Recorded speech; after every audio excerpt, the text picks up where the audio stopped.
请坐。好，接着我们来读圣经，我们要读的是出埃及记第14章10到15节。好，看到我们一起来念，我们在投影幕上也有，请。以色列人看见埃及王和他的军队赶上他们，非常恐惧，就向上主求救。他们对摩西说：“难道我们在埃及没有葬身的地方吗？为什么把我们带到旷野送死？你把我们领出埃及，你看你做了什么好事？我们不是在离开之前就告诉你这事会发生吗？我们告诉过你，别管我们的事，让我们在埃及做奴隶好了。做奴隶总比死在旷野强。”摩西回答：“不要怕，要站稳。今天你们要看见上主怎样救你们，你们再也不会看见这些埃及人了。上主要为你们作战，你们只要镇定。”上主对摩西说：“你为什么向我哀求呢？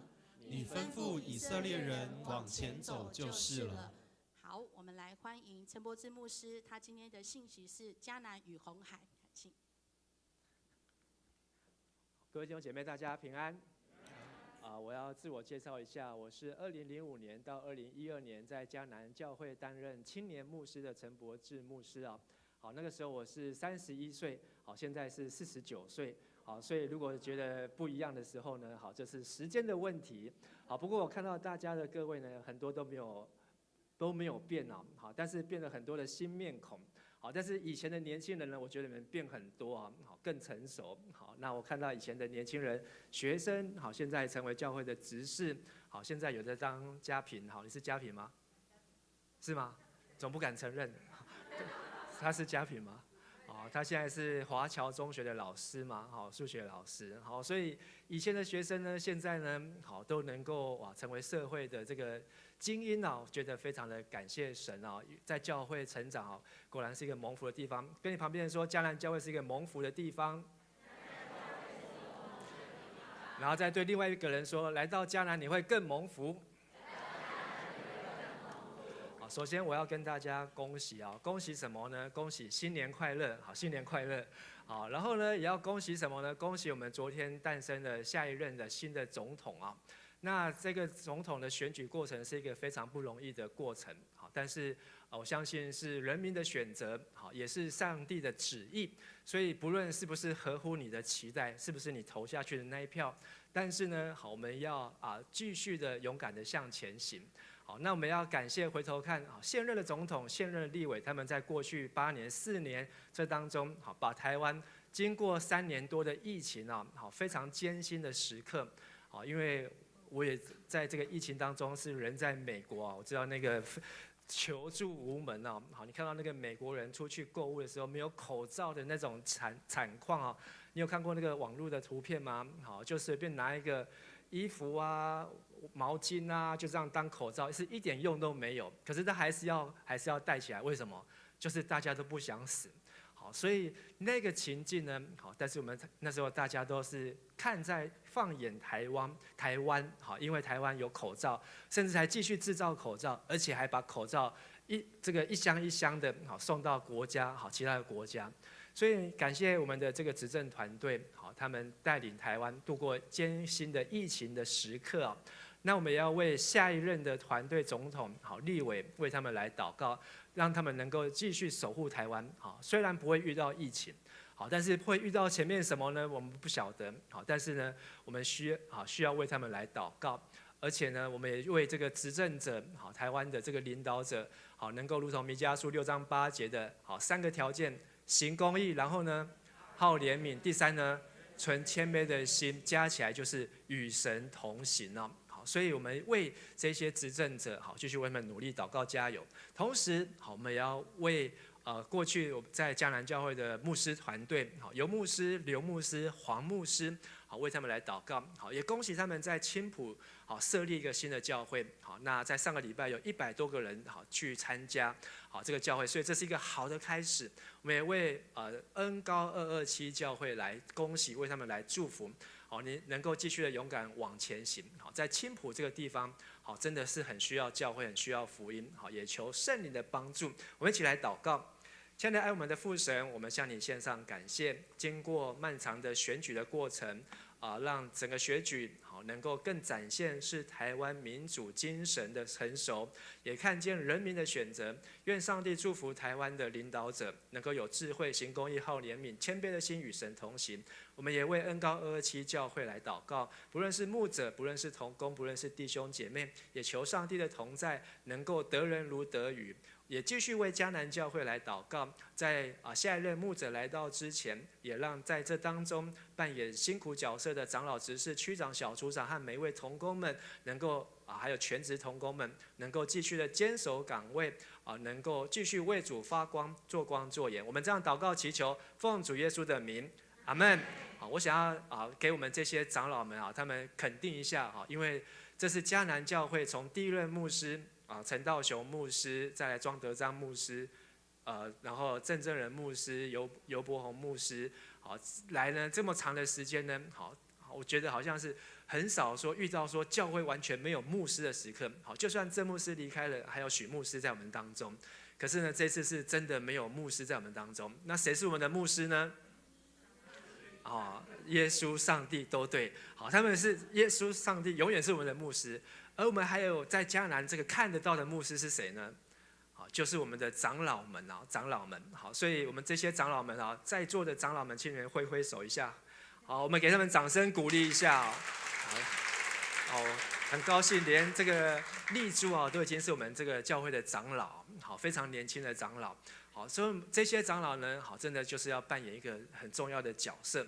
所以更需要我们迦南教会的弟兄姐妹，能够一起的来支持我们的长老们，然后能够帮助长老，因为长老真的要扮演很多的角色。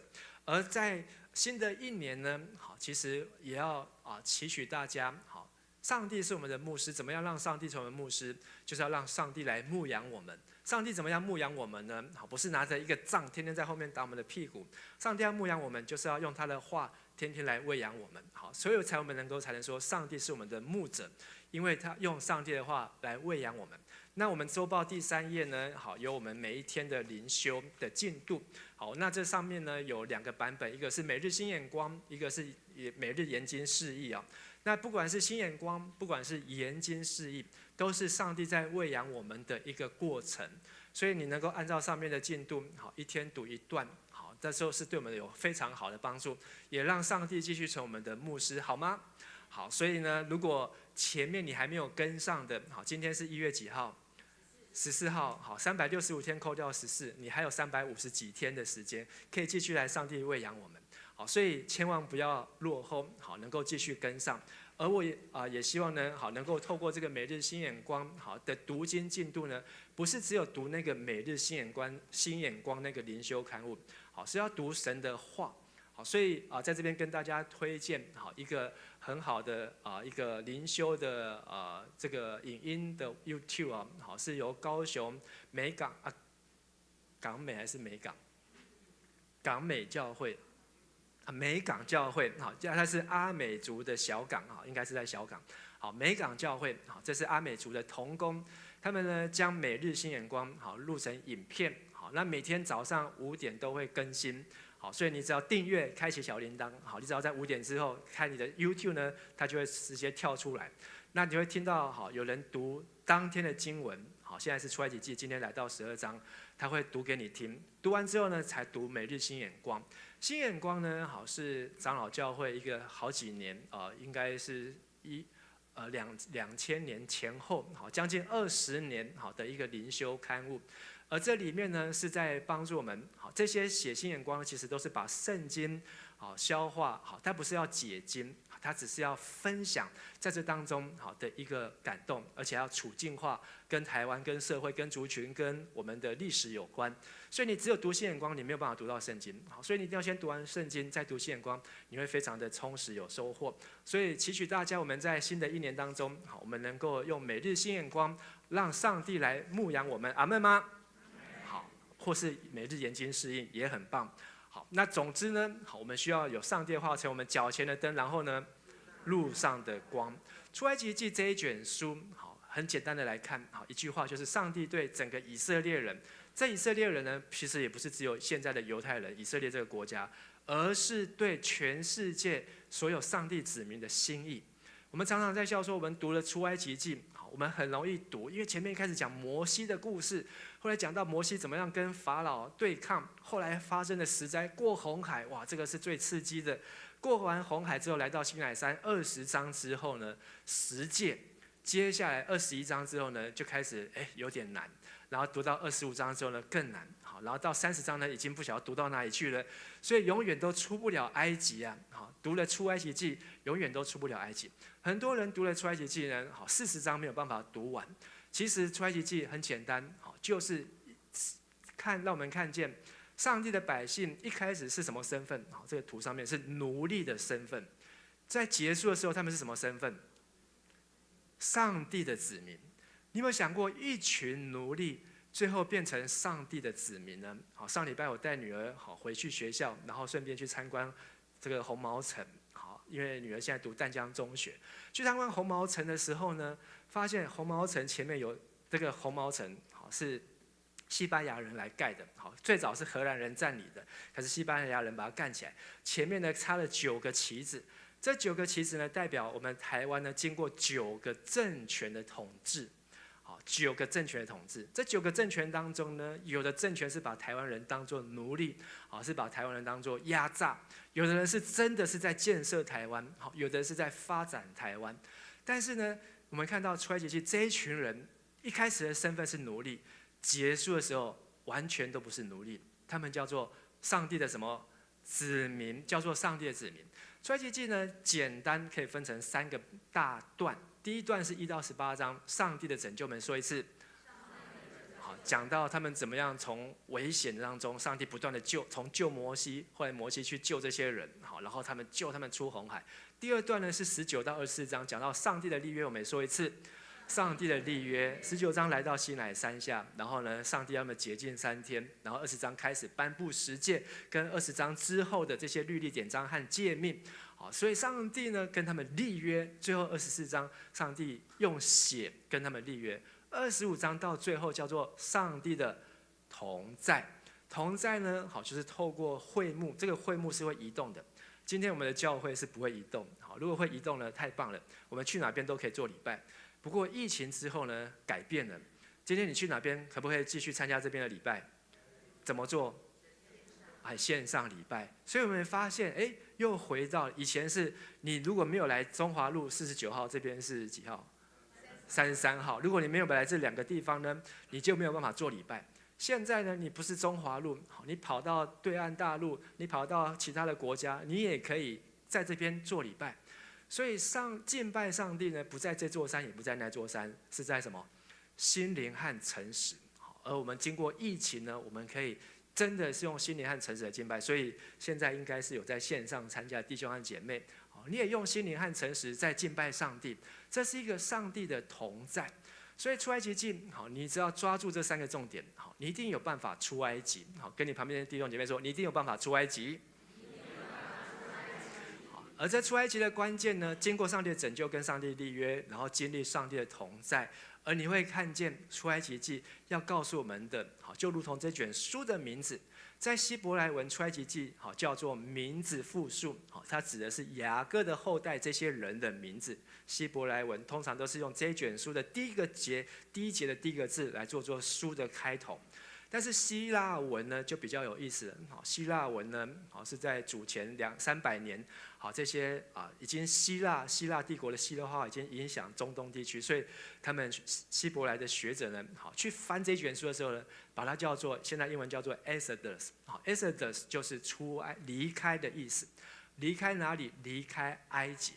埃及是什么地方呢？埃及好，在圣经来看就是一个为奴之地，在那边大家的身份是什么？奴隶。可不可以投票？不可以，不可以投票。好，在世界上还有哪个国家不能投票？很多啊，很多地方还不能投票。好，但是呢，大部分的国家都可以投票。今年2024年，全世界有76个国家在投票要改选，台湾是第一个。好，那台湾已经完成了。好，好，那到年底是美国11月的时候，美国也要换总统，大家都经过投票。这个投票呢，代表你不是奴隶啊。这个投票呢，代表你不是在专制的这个专制的这个制度底下，你是可以发声，你是可以上街头，你是有选择的。但是在埃及，他们没有得选择，每天眼睛一张开就上工，做到太阳下山回来睡觉，明天眼睛一张开上工。有没有周休2日？别傻了，还有周休2日？有没有 7-Eleven 卖工啊？不可能，你只能够做奴隶，然后呢，做到死。做到第几代呢？等一下我们看到第5代，还在当奴隶。而且埃及代表一个不信之民，这些人不相信神，在埃及有他们自己的神明，但是他们不相信创造世界的神。离开去哪里？请问去哪里？离开埃及，他们要去哪里？来这里，这里是哪里？迦南啊，好，所以他们出埃及就是为了要去迦南。迦南有比较好吗？好，有比较好。好，迦南如果我们只有看旧约圣经，好，迦南比较好。上帝说，哇，那是个流奶与蜜之地，那边的葡萄，一串葡萄是要2个人才扛得动的葡萄，在那个地方是上帝的应许地。可是如果我们看约书亚记，约书亚带领他们进迦南的时候，迦南那个地方呢，也是为奴之地。那边有4个王和5个王，好，总共加起来9个王，打得密密冒冒，每天都在打仗。好，就好像如果是住在乌克兰跟俄罗斯，每天都要经历那个打仗，或是住在巴勒斯坦，每天都要被飞弹这样子威胁，也是一个为奴之地，也是罪恶之城。迦南有很多的神明呢。所以当士师记他们在迦南的时候，发现满地的神明，让他们拜偶像，然后让他们去诱惑，去离开上帝。迦南也是一个不信之民，他们也不相信上帝。那我要问，那离开埃及去到迦南，真的有比较好吗？为什么要去？好，其实这个问题很简单，因为那个迦南地是谁的？亚伯拉罕的。亚伯拉罕用400舍客勒，好，跟赫人买下那一块地之后，那一块地就是上帝告诉亚伯拉罕的应许地，所以那一块地是真的被买下来的，好，是亚伯拉罕。所以他们只不过回到他们祖先的地，不过那个地已经被玷污，也是奴隶，也是罪恶，也是不幸的地方。但是这一群人，他们不晓得，他们没有像我们现在还可以 Google。如果我要去法国看今年的奥运，我可以先查一下法国哪边好吃好玩，哪边可以去玩。他们那时候怎么去查呢？只能够傻傻的没去过，好，就勇敢的去。可是中间有一关，好，叫做红海。这个红海呢，好，是一个出埃及记很重要的一个转化。这群奴隶后来怎么变成上帝的子民？一定要过红海。所以跟你旁边那些弟兄姐妹说，要过红海才能成为上帝的子民。如果没有过红海呢，就继续留在埃及，代表你没有离开埃及。如果继续留在埃及呢，代表你的身份还是一样，继续当奴隶。我们基督徒对一个过红海的经验是什么？洗礼、受洗。当我们受洗的时候呢，代表我们不再做罪的奴仆，而是义的奴仆。好，罗马书告诉我们，所以我们成为呼叫阿爸父，是上帝的儿女。出埃及是一条不归路，好，这条不归路代表什么呢？有去无回，去了就不能再回头。你有没有去过一个什么地方是不能再回来的？如果没有回来，你可能现在就不在这里。好，我也曾经想过说，应该不知道是几年前，好，7年多前，上帝带我离开台湾要去美国的时候。我也不晓得到底有没有机会回来，结果没有想到还有机会回来。但是人生有很多的不归路，可能是你没有再回去，所以我也没有想过说我还可以有机会回来迦南教会，跟我们一起敬拜，一起做礼拜。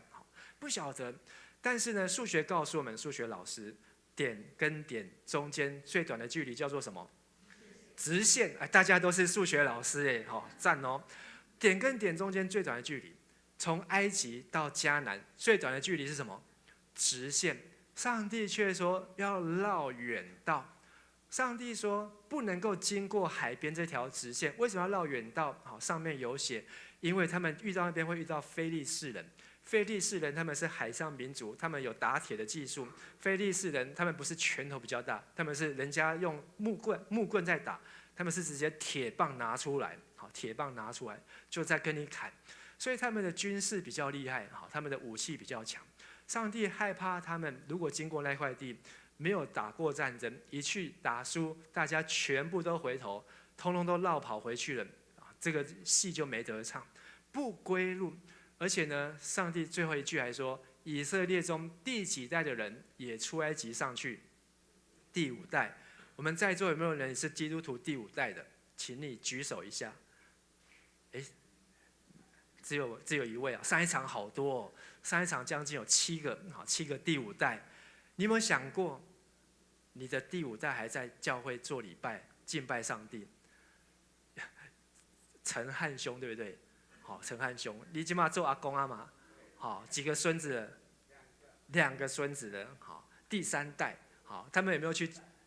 啊，你是第2，他们是第4代啊。你是第2代，好，威田是第3代，好啊，他的小孩是第4代。你是第3代，你有没有想过你的第5代继续当基督徒，继续的好跟上帝守住这个约呢？我觉得我们好不是只有自己有这份信仰，好，上帝给我们一个责任，就是要让你的下一代好都要继续的在教会，好，所以我看到张平在这边，好，很高兴。旁边是你的先生吗？好，是啊，恭喜你们，好，恭喜，而且也很高兴你的先生也能够来教会，受洗了吗？那个，因为他以前都没有来教会，这不能怪我。以前你都没有来教会，我当青年牧师这么辛苦的时候你都不来，娶了结婚之后就来，好，很好很好，拍谁啊？开玩笑，但是你叫什么名字啊？维杰，还有一个姐姐，好，对，好，维杰还有一个姐姐。主音啊，主音那时候有来，好，拍谁？维杰也变帅了，因为那时候他在念书啦，因为那时候他要认真的考试，好，所以没有办法来教会。但是呢，我们要让我们有责任让我们的下一代，好，要继续守住这个身份。我们看到最短的距离，不见得是上帝安排路，因为上帝有他的美意，而这一条路呢，有时候会征战。但是避免战争不是永远不用战争，因为我们看到他们第一场战争很快就遇到了，就是跟亚玛力人的战争。所以战争好只是一时。我们这次的选举呢，好用战争，好你选了这个人，好战争就会引发战争，好这个是几年前就已经讲过了。可是呢，不是在于战争，你的战争是免不了的。你看，好这个我不要再讲下去了。我们都知道，世界有很多的例子证明，就算你不想打战，别人也会准备好要来打你，你没有去踏到人家的界限，人家也想办法要来抢你。好，你在职场里面，在社会里面也都是这样。所以最好的方法，好是要学习用上帝的方式。而下一代的人如果没有出埃及，就不是真正的得救。你有责任让你的下一代也要出埃及，跟你旁边说，你有责任让你的下一代也要出埃及。你有责任要让你的下一代也要出埃及。当然不是说你的下一代一出生就在埃及，埃及代表为奴的身份。这个奴隶呢，好，我们有政权的奴隶，但是也有世界的奴隶，也有属灵的奴隶。好，你可能被某项事情捆绑，可能被某些事情控制，你是离不开，就是成为奴隶。你要出埃及，你需要过红海才能够出埃及，而危机也会成为转机哦。好，所以我们看到在出埃及记有一连串的危机，这一连串的危机都变成转机。我印象最深的就是在我2012年，好，迦南教会去开拓嘉光教会的时候，半年出去才3个月，然后就发现，好，我们住的龙安街181号呢，好是一个有违建，好，然后呢被邻居密告检举，所以就6个月后就来贴红单，9个月后就来拆。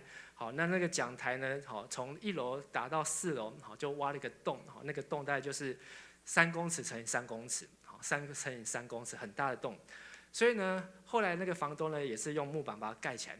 可是我每次站在台上讲到的时候呢，脚底都麻麻的，好，有这种站在悬崖边的感觉。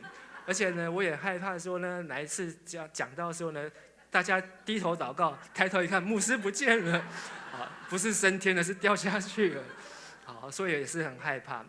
可是呢，危机也是什么转机？后来发生什么事情？我相信嘉南教会弟兄姐妹都很清楚。后来嘉南教会呢开了小会，决定要拿出800万，应该是800万，我应该没有记错。去帮助嘉光教会去购买，不管他们要租，不管他们要买。后来嘉光教会就用1250万，去买下了现在这个地方。所以呢，都常常回过头来想，真的要感谢这个不晓得谁去密告的人。我真的要好好的感谢他，我到现在也不知道他是谁，但是我就要感谢这个去检举的这个人。如果不是他的检举呢，嘉光教会现在可能还在龙安街181号，放心吧的楼上，还在那边租的做礼拜，可能还是这样。但是因为危机而上帝的带领，让危机变作转机啊！这条不归路，没有时间分享啊。我们看到这个西奈半岛，这个地方西奈山。不过呢，在21世纪的圣经学者呢，他们综合整理红海有8个地方，就是过红海，这个到底过哪一边的红海呢？至少有8个。所以不是我们所想的，以前都想说过这一块，这个比不出来，过这一块。以前我们想的可能是过这一块，但是呢，现在有可能是这个红线的地方，这个红线的箭头，穿过去，可能是最新而且最有科学根据的红海的地点。所以如果红海是那边，代表西奈山，以前的西奈山都在这边，代表新的西奈山，其实也不是新的西奈山，在这个地方。不过呢，这不是今天的重点。今天的重点呢，是他们必须不能再回头。所以上帝大老远把他们带出来，其实是要他们从危机当中对上帝有信心。而第二个，我们看见过红海的这个过程，代表的是彻底的划清界限。今天我们读的经文呢，刚才我们读过现代中文译本修订版，把它翻译得非常的传神。就是你可以看到前面有红海，后面有追兵，法老呢已经经过10灾，大儿子都死了，他还要派人，而且要自己出来追，所以这群埃及人吓得要死，然后只能够骂谁？骂摩西。想不想要当摩西？不想。想不想要当总统？不想。以前小时候志愿都是长大要当总统，现在大概没有几个小朋友长大想要当总统。幸好小时候没有写过要当总统，他从小就觉悟了。但是呢，以前我们小时候看到同学很多作文，长大要当总统这种，当总统就是只有等着被骂的份了。做得再好呢，也可以把你骂得一文不值啊。牧师大概也差不多，这个牧师，我在讲我，但是我感谢好像大家还没有把我骂得一文不值。当牧师呢，做到老官安怎，嫌到老难，因为呢，没有一个人是完美的。但是呢，摩西他这是经历更深。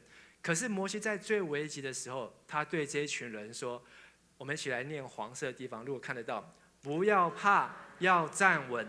今天你们要看见上主怎样救你们，你们再也不会看见这些埃及人了。上主要为你们作战，你们只要镇定，不要怕，要站稳。”哇，这是一个信心的宣告。摩西非常有信心，这群埃及人有200万人以上，他们每一个人都怕得要死，因为他们觉得这个红海就是他们的目的了，那个是埋葬的地方，都要被埋在这个地方了。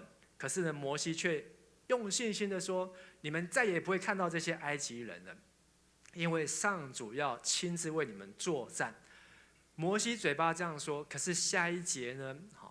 上主对摩西说：“你为什么向我哀求呢？”表示摩西怕不怕？怕死了。如果是你，会不会怕？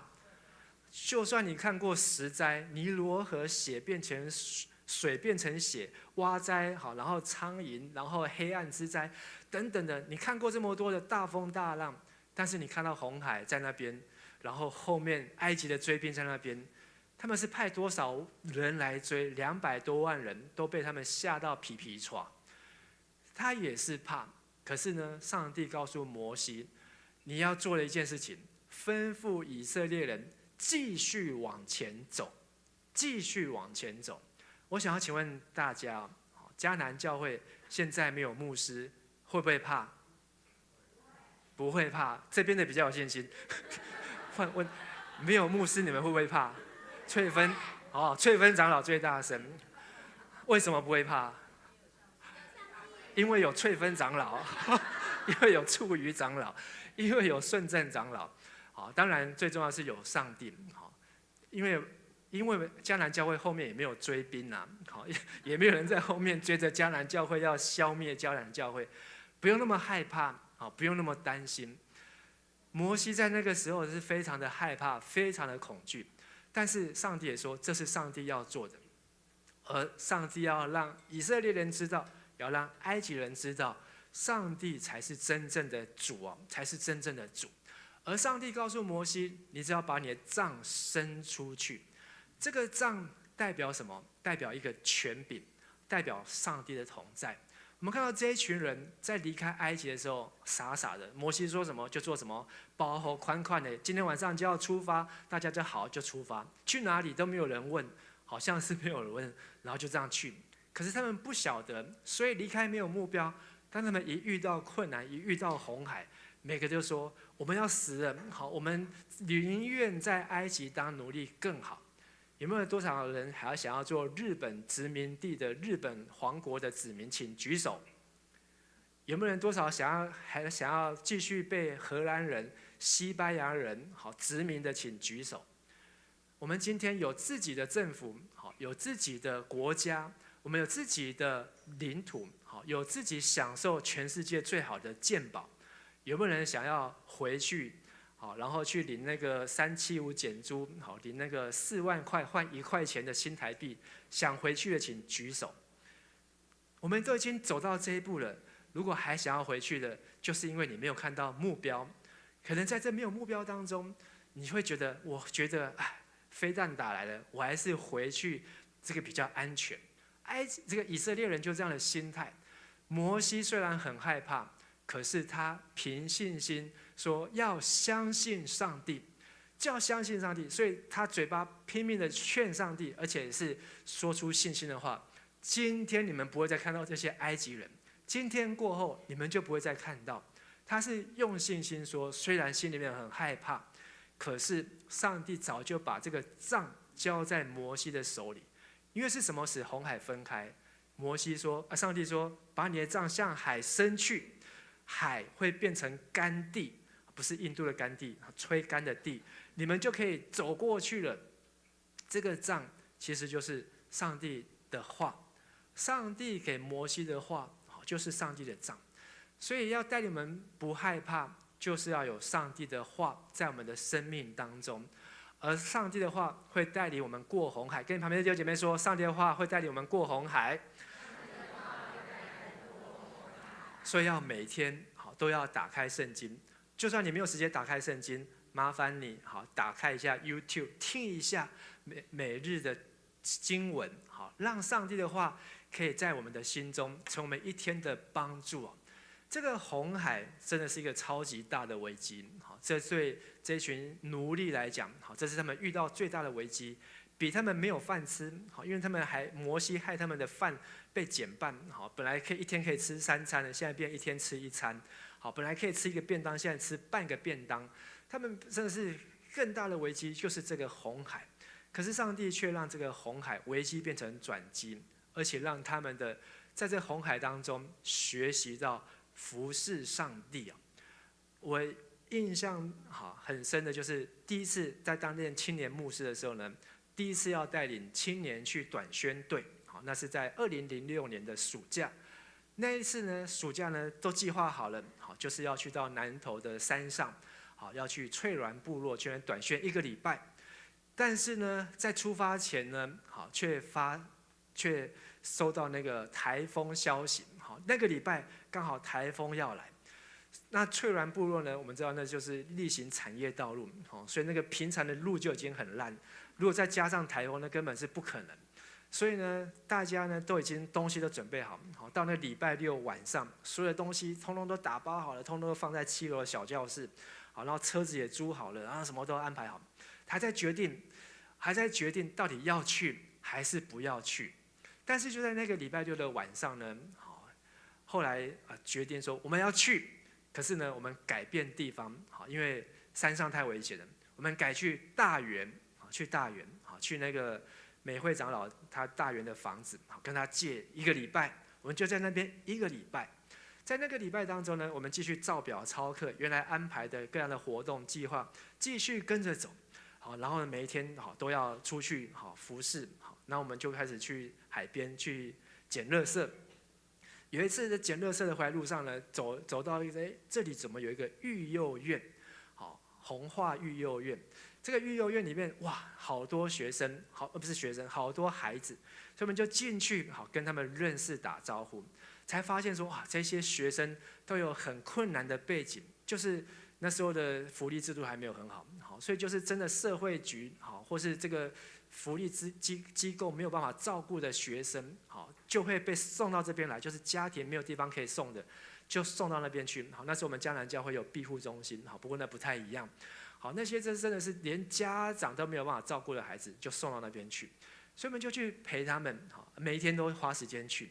那花时间陪他们去呢，好，发现说他们每天早上5点都要起床，起床之后要走6公里，好，这是他们的这个住在这里的要求，而且他们都要吃菜，吃完菜呢，这个连菜汁都要喝下去，好，不能够连1粒饭粒都不能剩哦，好，因为那个育幼院的院长是一个校长，好，所以他就是这样子严格的要求。所以我们就为了要去跟他们建立关系，好，最后一天，好，我们就3点多就起床，好，4点就出门，然后走到育幼院的门口，5点在育幼院等他们出来，好，然后陪他们去走6公里，哇！然后那些小朋友呢，育幼院的小朋友，哇，他们都非常的感动，甚至育幼院有的小朋友离开育幼院之后，好，还收到，好，我记得那个叫做艾琳，好，应该叫艾琳嘛。他也很久没有来，收到那育幼院的学生写给他的信，好，就是过了好几年之后，好，说谢谢你们那几天来陪我们，好，那他们真的是感受到。我觉得呢，第一次短宣队回来呢，就看到我们教会这些年轻人，好，他们的生命的成长和改变。过去他们在家里也吃好穿好，好像世倩牧师就是那第一批的青年，好，那现在没有想到他现在已经是牧师了，好，而且还去开拓教会，好，就是在那个时候，好，奠下他们好服事的根基。红海也是这样，过红海有时候是没有让你有得选择的，这台风要来就是要来，这红海就是挡在你的面前，但是你只要用上帝的话向海伸出去，让上帝带领你勇敢的往前走，不要走回头路。上帝会让你越服侍，然后呢越甘甜，最后进迦南。我们这一场是到几点啊？12点哦，晚上12点吗？好，那我们再从头开始。好，中午12点，进迦南是相信到底的决心。进迦南，好，是他们为什么要离开埃及。如果你没有一个目标，你就不晓得我为什么要离开。今天好，第一场好，第2场。我都看到好多的新面孔，我相信这些新面孔都是过去在这好几年当中，应该有10年当中啊，这个我们的牧者、我们的同工，还有我们的社区事工，带了很多的人来到教会，其实也是迦南教会的一个很大的一个祝福，因为迦南教会在中华路49号这个地方，是桃园市桃园区。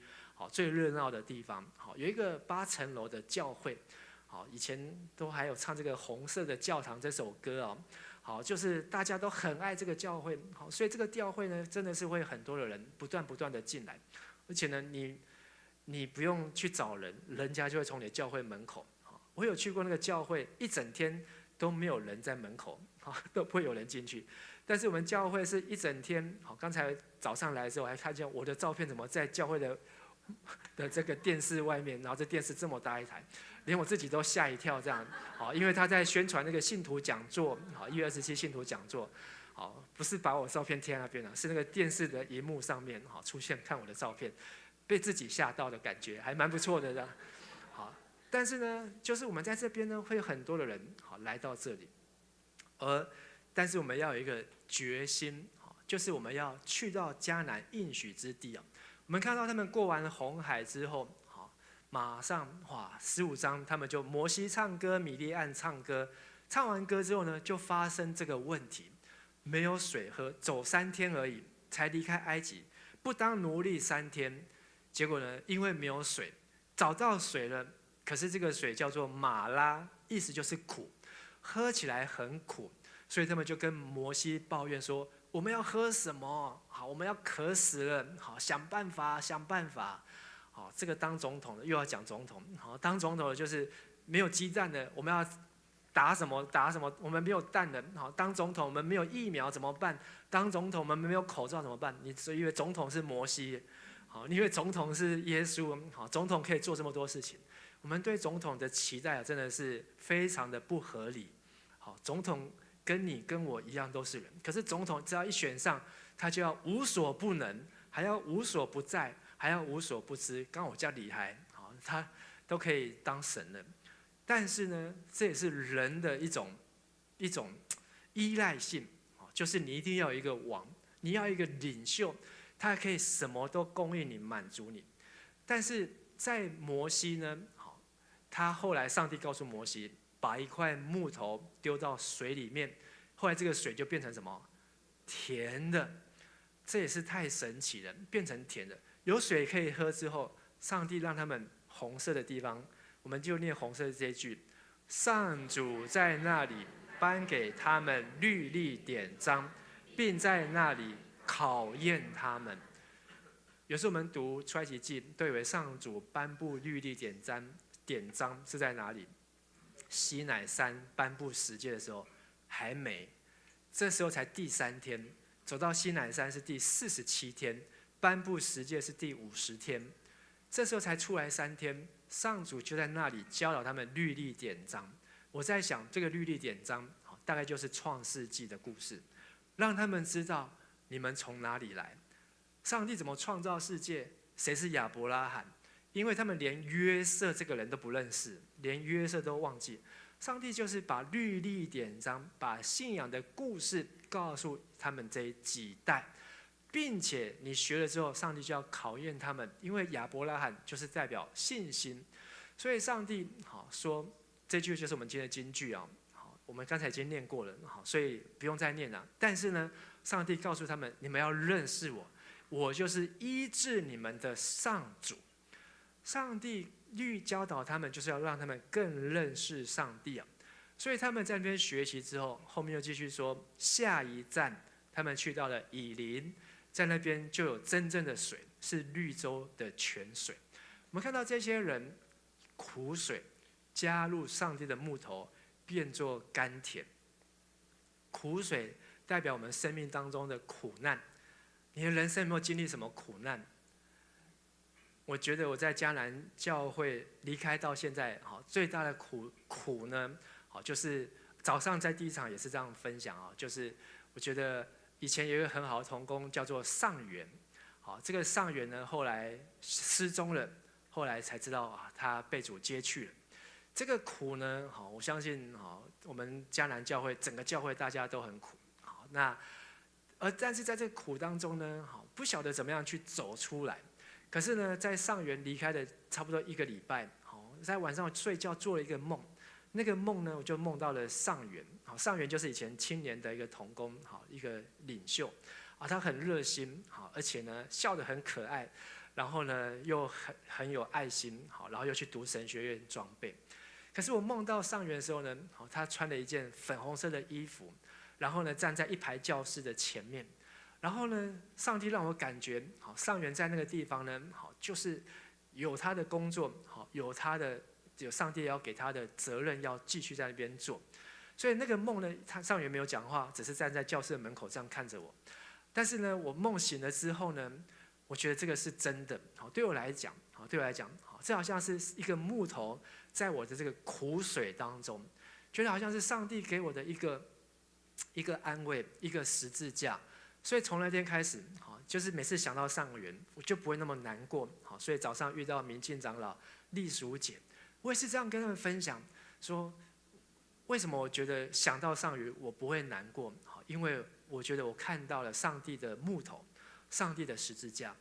亲爱的弟兄姐妹，我们的生命当中可能有苦难，有很多的辛苦，有很多过不去的地方，你需要的就是上帝的十字架，让上帝的十字架可以使我们的苦水变成甘甜，而划清界限，过了红海不再回去，是因为上帝教导他们律例典章，学习神的话，让他们知道我们不需要再走回头路。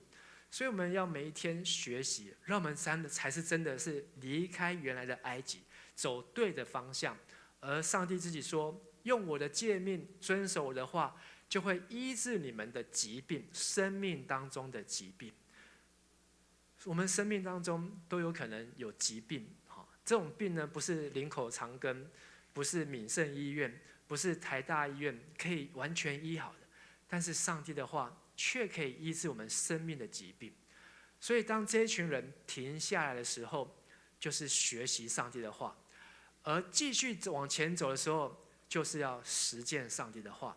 刚才立柱长老在报告，发现我们教会呢服事非常的多，礼拜一到礼拜五，我不晓得你记得多少，我只知道教会每天都有好多的事工，每天都有好多的活动，要去服事社区，要去服事校园，或是要去服事不同年龄层的人。而我们花这么多的时间服事，同样我们也有时候需要停下来扎营，学习上帝的话，我们才有那个力量可以继续去往前。今天我们看到这个出埃及记的故事，其实就是这3个段落3部曲，上帝的拯救、上帝的立约、上帝的同在的第一部曲。第一个段落，上帝的拯救代表我们要出埃及，我们说出埃及；上帝的拯救代表我们要过红海，我们说过红海；上帝的拯救代表我们要进迦南，我们说进迦南。好，所以迦南教会当初取这个名字真的取得太好了，你只要一来到迦南教会，你就进迦南。可是呢，最怕的是你来到迦南教会，你却没有出埃及；你来到迦南教会，却没有过红海；你来到迦南教会，还是一个奴隶，还是一个对上帝没有信心，这是最可惜的事情。上帝的拯救是要我们下定决心，所以不管是有危机，可以成为转机；而遇到红海，它就是一个考验，是一个受洗，是要让我们能够去服侍人。而过红海代表我们要前往的是一个未知之地。你觉得迦南教会10年之后会成为什么样子？10年前，我只要讲10年前，因为现在是2024嘛，10年前发生什么事情？2014，郑正仁牧师决定要离开迦南教会。那个时候的人，有人可以想到10年后我们坐在这边做礼拜吗？10年前，那时候的长老们还在讨论关于那个宣教基地，大概可以卖多少钱？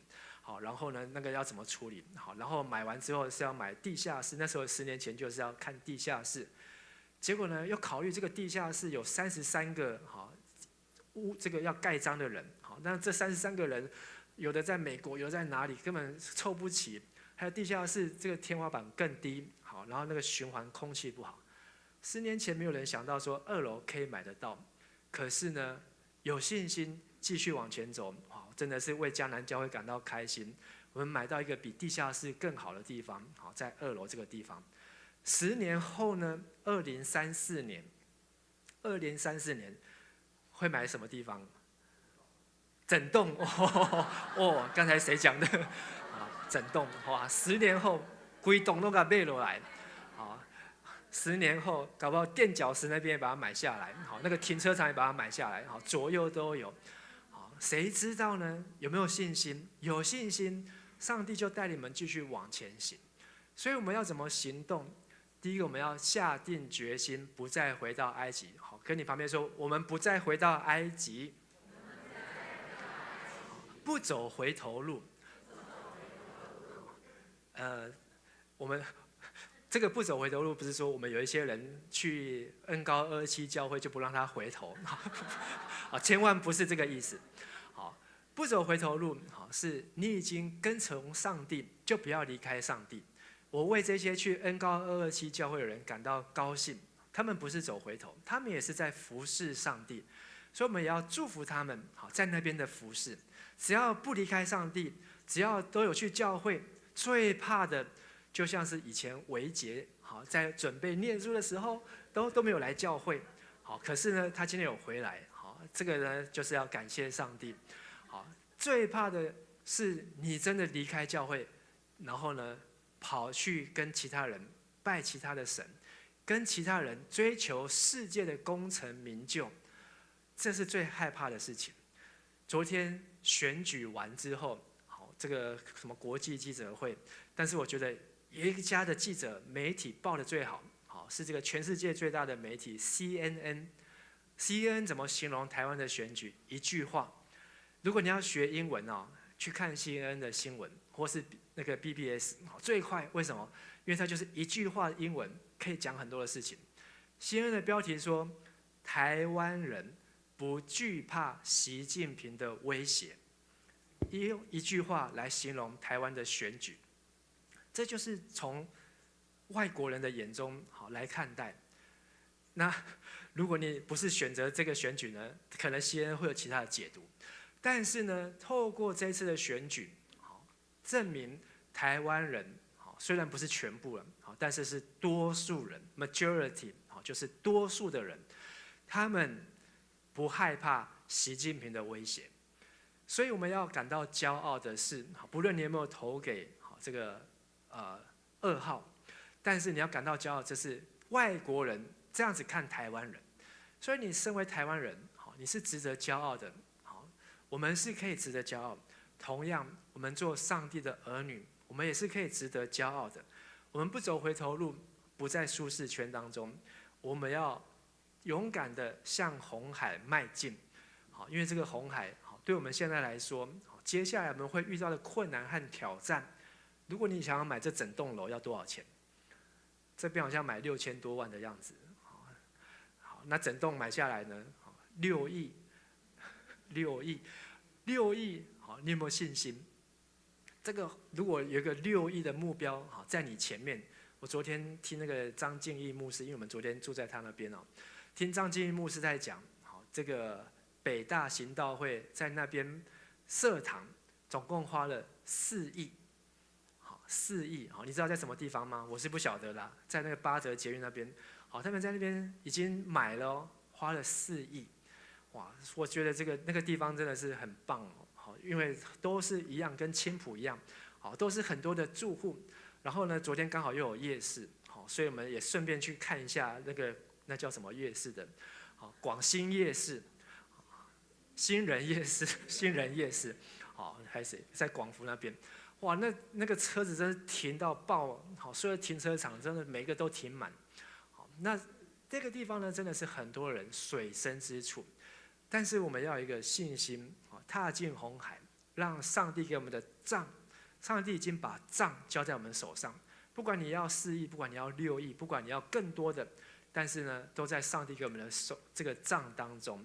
而最短的路不一定是最好的路，进迦南不要求快，进迦南不一定就是你头脑想的那样，因为以赛亚书告诉我们，神的路高过我们的路，神的意念也高过我们的意念。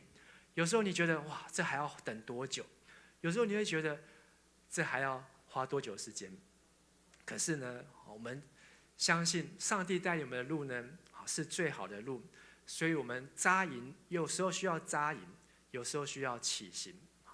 有时候我们需要让上帝的话带领我们前面的道路。我们一起来祷告。亲爱的父神，我们向你献上感谢。在过去的1年当中，我们看见迦南教会有许许多多的成长，甚至在过去的10年当中，在牧者团队的带领之下，迦南教会有许多的增长，许多的进步。而新的1年的开始，迦南教会也有新的挑战，但是我们有信心，我们也知道上帝你是我们的大牧者，你必要继续带领我们前面的道路。同时，我们也为我们国家新的领袖领导者，以及为台湾2300多万的人民来祷告，因为台湾人在这400年当中经历身份的转化转变，台湾人要走自己的路，台湾人要走上帝的路，台湾人要走出见证上帝荣神益人的道路。愿上帝你祝福在新任的总统以及在立法院这些立委，每一位都能够守护台湾，都能够行公义、好怜悯、存谦卑的心，与神同行。也为我们在座的每一位弟兄姐妹，以及在线上参加礼拜弟兄姐妹来祷告。我们的生命已经离开了埃及，我们的生命甚至已经经过了红海，而我们的生命要继续的往迦南地来前行，不是依靠势力，不是依靠才能，是依靠耶和华的灵方能成事。愿上帝你亲自来帮助带领每一天的脚步。我们这样祷告祈求，奉主耶稣的名，阿们。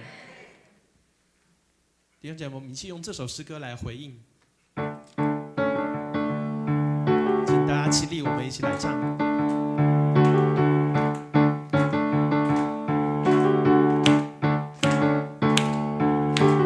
主赐给我不动摇的信心，海浪之中你伸出大手拉住我，救出去我心中所有的怀疑，旷野之中紧紧跟随，与主活主。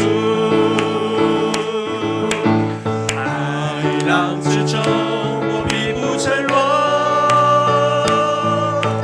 旷野之中我必不迷路，不退缩也不害怕，不动摇也不放弃，因我深信你应许不改变。困难之中我仍然赞美，疑惑之中我仍然祷告，心在水面的信心，刚强壮胆地前行，我的生命在前面为我征战。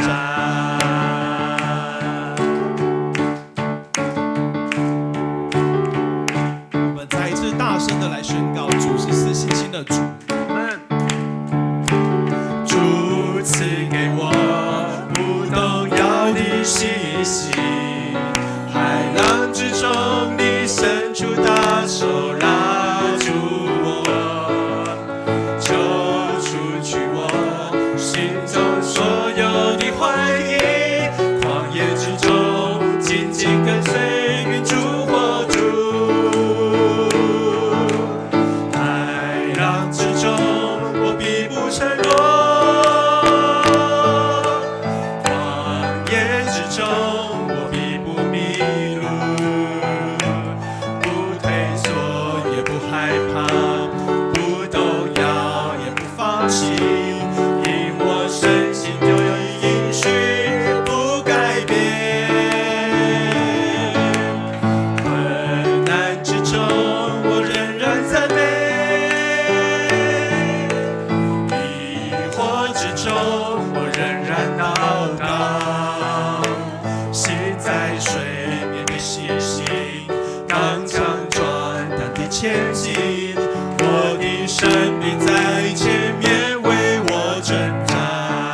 信心，刚强壮胆地前进。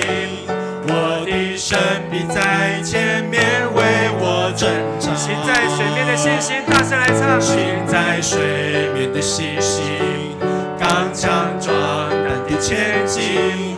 我的神必在前面为我征战。再一次更大声来唱。行在水面的信心，行在水面的信心，刚强壮胆地前进。我的神必在前面为我征战。带上把荣耀归给神，哈利路亚，哈利路亚，哈利路亚。弟兄姐妹，2024就是上帝要带领我们出埃及、过红海、进迦南的一年。在这一年当中，你每一天都要有信心，阿们。每一天，当你睁开眼睛，要让上帝的话成为你脚前的灯，路上的光。每一天要带着信心勇往前行。当这一年要结束，当这一年跨年祷告会又来的时候，相信你会在这一年当中有许许多多的祝福。当我们带着信心往前行，上帝把那最好的流奶与蜜，那应许都要摆在我们前面。让我们带着信心来领受上帝要赐给迦南教会的每一位，是要赐给我们每一位的每一天，继续为我们的教会、为我们的社会、为我们的国家勇敢前行。我们一起来祷告。爱我们的父神，我们感谢你，因为你的话是我们的力量，你的话是我们的帮助，你的话是使无变为有，使水变为酒。感谢你用你的话语，我们要宣告你的话语，在你的律例典章当中，我们要清楚地明白界限，不再走回头路，而是要继续勇往向前。不要回头看，而是要看到前面的目标与方向。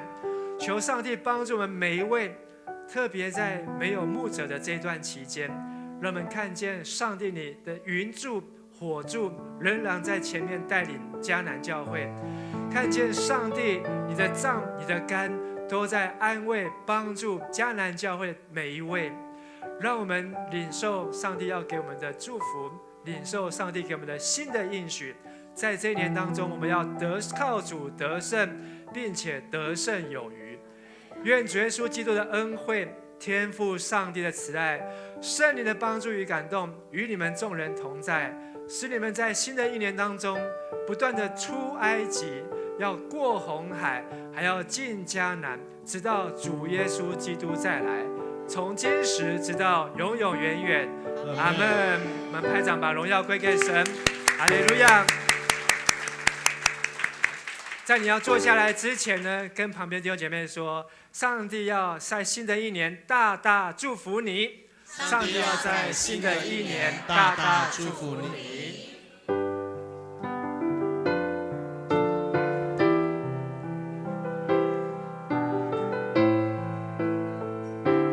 我们一起来用这首诗歌祝福彼此。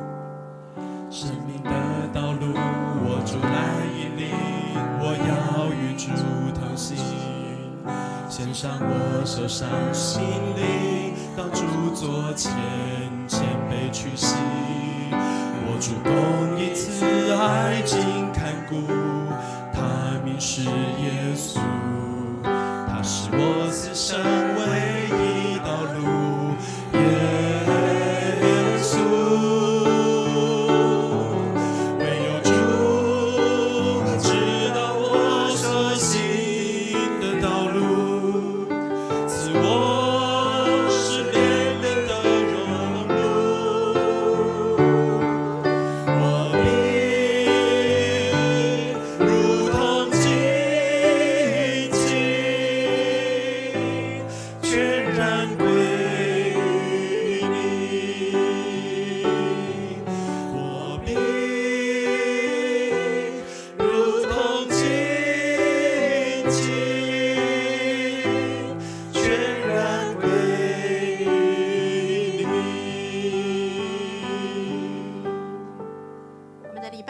这边结束，请找2个人跟他说：“看见你真好。”看见你真好。各位弟兄。